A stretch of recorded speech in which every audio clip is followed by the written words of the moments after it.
নমস্কার বন্ধুরা, সুলেখা রান্নাঘরে। তা চলুন আজকে একটা বোয়াল মাছের ঝাল করে দেখাচ্ছি।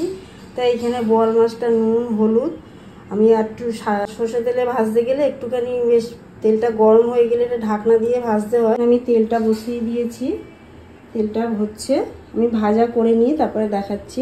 মাছটা আমি ভেজে তুলে নিয়েছি। আর এবার চলুন আমি তরকারিটা বসাচ্ছি।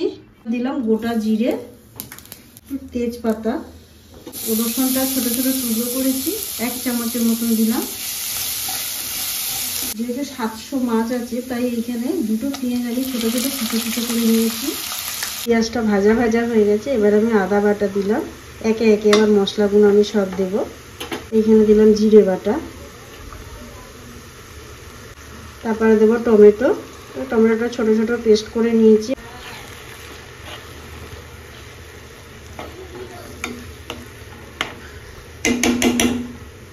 এবার দিলাম নুন,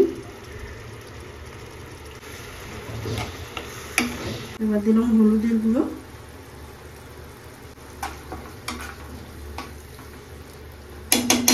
কাশ্মীরি লঙ্কার গুঁড়ো আমি 1 চামচ ব্যবহার করছি। তার মতো একটু হালকা চিনি দিচ্ছি। তো মশলাটা দেখো 5-6 মিনিট ধরে ভালো করে কষতে কষতে মশলাটা পুরো রেডি হয়ে গেছে। এবার আমি জলটা দিয়ে দিচ্ছি। যেহেতু এই মাছটা বেশি ঝোল হবে না, সেই আন্দাজে জলটা দিতে হবে। তাই এবার আমি এখানে কাঁচা লঙ্কা দিচ্ছি 5টা।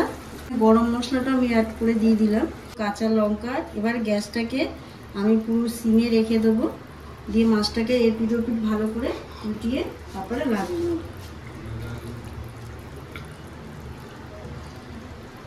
এই মাছের ঝালটা খুবই ভালো লাগে, তো আপনারাও বাড়িতে একবার ট্রাই করে দেখতে পারেন।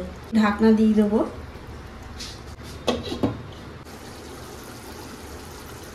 মাছটা দেখো আস্তে আস্তে হচ্ছে, এবার আমি একটু উল্টে দিচ্ছি।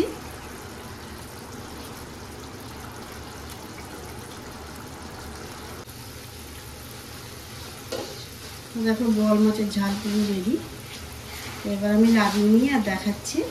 দেখো বোয়াল মাছটা পুরো রেডি হয়ে গেছে। আর দেখে যদি আপনাদের ভালো লাগে তো প্লিজ আমাকে সাবস্ক্রাইব করে, লাইক করে আর কমেন্ট করে জানান কেমন হয়েছে বোয়াল মাছটা। আপনারাও বাড়িতে তৈরি করে দেখুন।